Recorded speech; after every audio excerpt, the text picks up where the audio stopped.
Hello, my name is Mira Frisch and I teach cello at UNC Charlotte. I'm going to be playing for you this year's audition piece for cello for the honors and regional orchestras in the state of North Carolina. And after I play the piece, I'm going to be giving you some tips for how you can practice the piece yourself.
I hope that was helpful to hear me play the piece. So in terms of how you can practice and play the piece, my first suggestion for you is to make sure that eighth notes have a little bit of detachment in the sound like this, rather than smooth bows. But make sure when you play those detached eighth notes that you keep the bow on the string. I don't recommend lifting the bow between eighth notes. For 16th notes in this piece, whether they're slurred or separate, I recommend playing totally legato. So detached eighth notes and legato 16th notes. So hopefully you were able to hear me demonstrate that when I played the piece. When you have the opening material, I would suggest phrasing to the eighth note that comes after the two 16th notes. And that means make a little crescendo to that eighth note and then back away or diminuendo after that eighth note. So like this. Phrase to here, back away. And each time you have music like that, you can do the same thing. That's going to make a very beautiful shape and phrasing for you throughout the piece.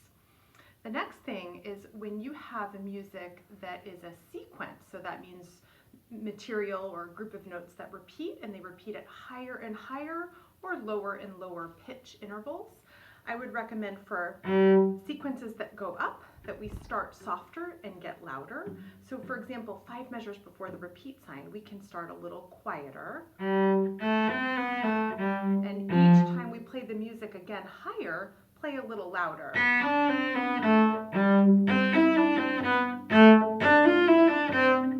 Most.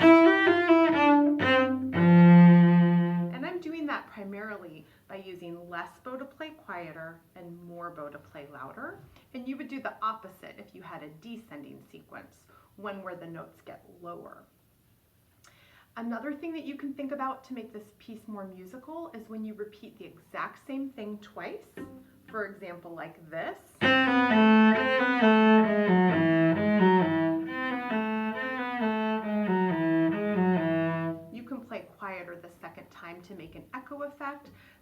interesting than hearing the performer play the exact same thing the exact same way 2 times.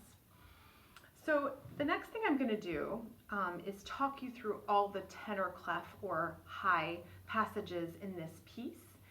And I'm going to play them slowly so that hopefully you can play along with the video over and over again until you get a chance to really understand how to play all these notes, how to read tenor clef, what position you're in, and where you may have extensions.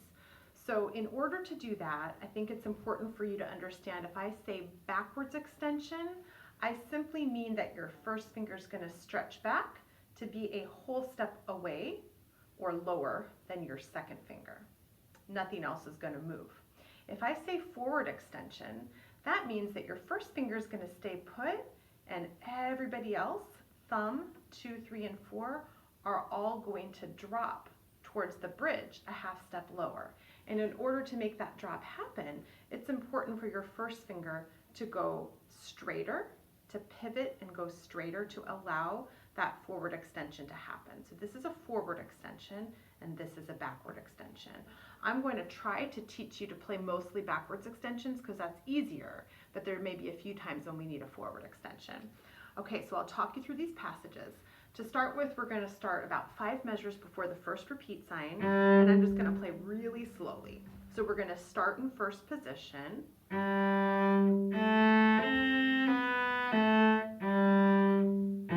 After the open A, I'm going to shift to where second finger will play this fourth finger note, G. That puts me in upper second position. And then before the next note, I'm going to extend backwards with my first finger to go to the A string. So 1 is going to play C. First position. Next note is a D. My fourth finger is hovering right above that note. So I'm going to think 1 replace 4. That puts me in third position. No extension. Back to first position, no extension. Next I go to fourth position. My thumb is going to slide all the way into the saddle. 1's going to be across from thumb. That's going to take me to fourth position. Next I have to shift back until second finger plays D. I can check that against my open D. This is upper second position. And then I'll do a backwards extension for the next note, crossing over to the D string. And you can release that extension if you want to vibrate the F. And then I'm going to have to do a whole step shift forward till first finger lands on the D, which is third position on the A string. And if I want to play all the mordents, this is what the fingering is going to be like. 1, 3, tap 4, 2, replace 1, backwards extension, 2, tap 4, first position, go back to where I was before, so like 1's on D, that puts 3 on E, and I'm going to do my mordent again, 3, tap 4, shift back a half step, and extend, 2, tap 4, first position. That's a tricky part, so I'll play those 2 measures without so much talking, and this is if I want to play all those ornaments.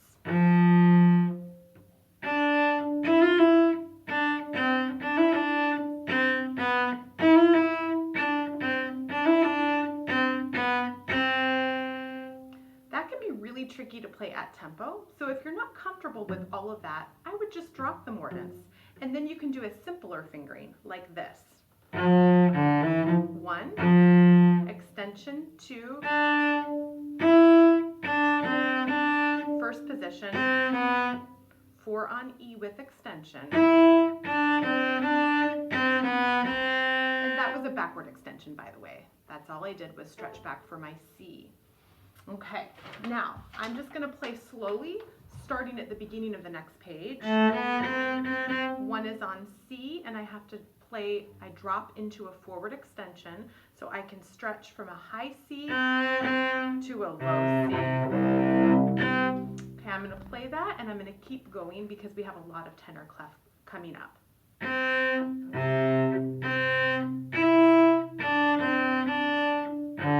do 1, replace 2 for my next position. This is third position. 4, half step shift back, 4, backwards extension, stay put, fourth position, shift back a whole step, that was third position, going on to replace 1, backwards extension, fourth position, stay in fourth position, harmonic on the D string, I'm just going to stretch my third finger, back to fourth position on the A string, first position,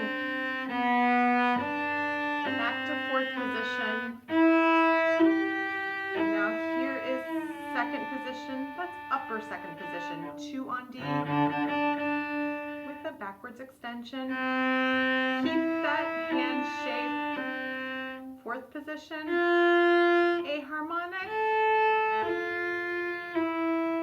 to replace 1, and be careful because some parts have wrong notes in that audition, in that section, some additions have wrong notes in that section, so hopefully you can just copy what I just played. That was correct. Going on, first position, half step shift forward so that 4 plays D sharp, then do a backwards extension, half step shift forward again, so 4 plays E, no extension, whole step shift forward, so fourth finger plays F sharp, no extension, and then we're going to be in fourth position, which is a half step shift forward again, and this is pretty cool. In this section you have to do a lot of baby shifts, so fourth position, to have all those G's, fourth finger plays G, and then shift a half step, so that means second finger is going to go to the first finger spot. That's a baby shift, a half step shift. We're going to do that throughout this measure. Every time we go from a G to an E, shift, shift back, don't shift, shift, shift back, open A, upper third position. You'll have to use your ears for that. I like to go to fourth position here, and then harmonic, back to fourth position, extend, release the extension. The next passage that's in tenor clef starts with a pickup note, a B, an up bow B. We're going to shift from B to C, a half step, and then we must drop into a forward extension to play the next couple notes. First position, open A, third position, 1 replace 4, first position, shift, 2 replace 4. So where my fourth finger is, 2's shifting there, that's upper second position, backwards extension for the C, keep that hand shape, open A, first position, now right here, I'm going to shift up a half step. I can even hear a guide note to do that. So my D will be played with third finger, and that prepares me to play fourth finger G sharp, and I'm going to backwards extend to play E. I'm going to keep my hand shape in that extension, and watch what happens. I have B already set, and I shift up, still in my extended position, a half step. So now 1 plays C, and 4 is already set on E, and 3 is already ready to play G sharp. So I'm already where I need to be for all these notes until here, where I go to first position. Next measure, forward extension for the G sharp, release that extension in the next 2 notes.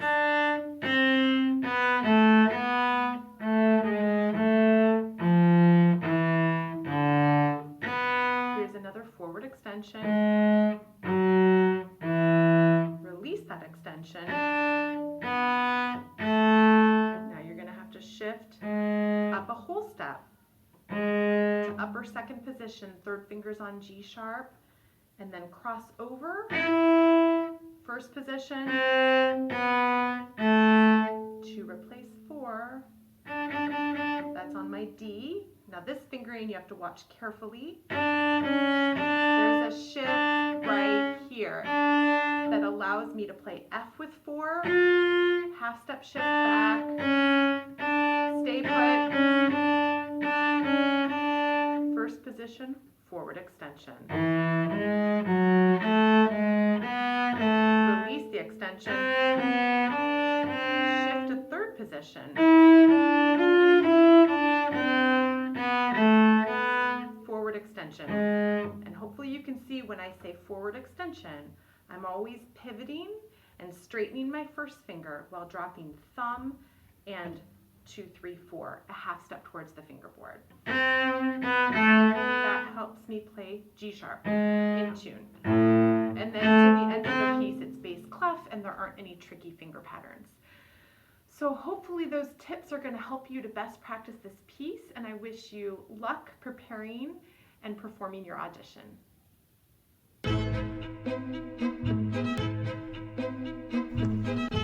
Your journey as a musician involves hard work, discovery, and making music come alive. How do you become the musician you want to be? At Davidson Violins, we have the expertise to help you become a great musician. Our studios help students learn fundamental techniques that help them play some of the world's most beautiful music. Our luthiers adjust and repair your instrument to ensure you sound your best.